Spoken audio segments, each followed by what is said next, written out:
Living Bible. Matthew chapter 15, verse 1 to 39. Some Pharisees and other Jewish leaders now arrived from Jerusalem to interview Jesus. Why do your disciples disobey the ancient Jewish traditions? They demanded, for they ignore our ritual of ceremonial hand-washing before they eat. He replied, and why do your traditions violate the direct commandments of God? For instance, God's law is honor your father and mother. Anyone who reviles his parents must die. But you say, even if your parents are in need, you may give their support money to the church instead. And so, by your man-made rule, you nullify the direct command of God to honor and care for your parents. You hypocrites! Well, did Isaiah prophesy of you? These people say they honor me, but their hearts are far away. Their worship is worthless, for they teach their man-made laws instead of those from God.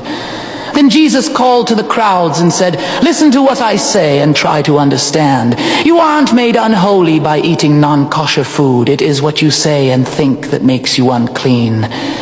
Then the disciples came and told him, you offended the Pharisees by that remark. Jesus replied, every plant not planted by my Father shall be rooted up, so ignore them. They are blind guides leading the blind, and both will fall into a ditch. Then Peter asked Jesus to explain what he meant when he said that people are not defiled by non-kosher food. Don't you understand? Jesus asked him, don't you see that anything you eat passes through the digestive tract and out again? But evil words come from an evil heart and defile the man who says them. For from the heart come evil thoughts, murder, adultery, fornication, theft, lying, and slander. These are what defile. But there is no spiritual defilement from eating without first going through the ritual of ceremonial hand-washing. Jesus then left that part of the country and walked the 50 miles to Tyre and Sidon. A woman from Canaan who was living there came to him, pleading, have mercy on me, O Lord, King David's son. For my daughter has a demon within her, and it torments her constantly. But Jesus gave her no reply, not even a word. Then his disciples urged him to send her away.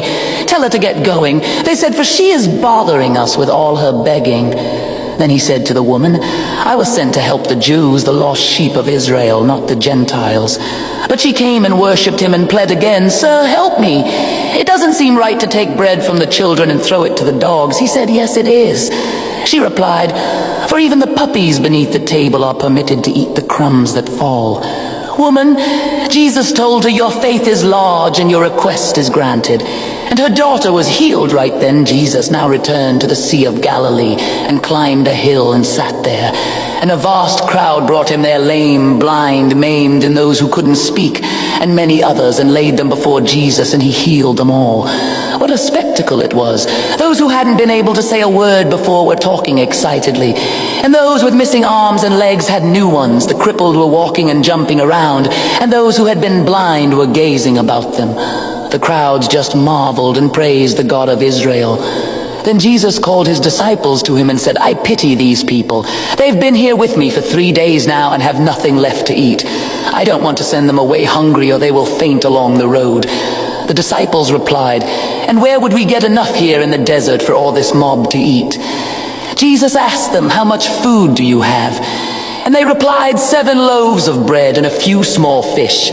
Then Jesus told all of the people to sit down on the ground, and he took the 7 loaves and the fish, and gave thanks to God for them, and divided them into pieces, and gave them to the disciples who presented them to the crowd. And everyone ate until full, 4,000 men besides the women and children. And afterwards, when the scraps were picked up, there were 7 basketfuls left over.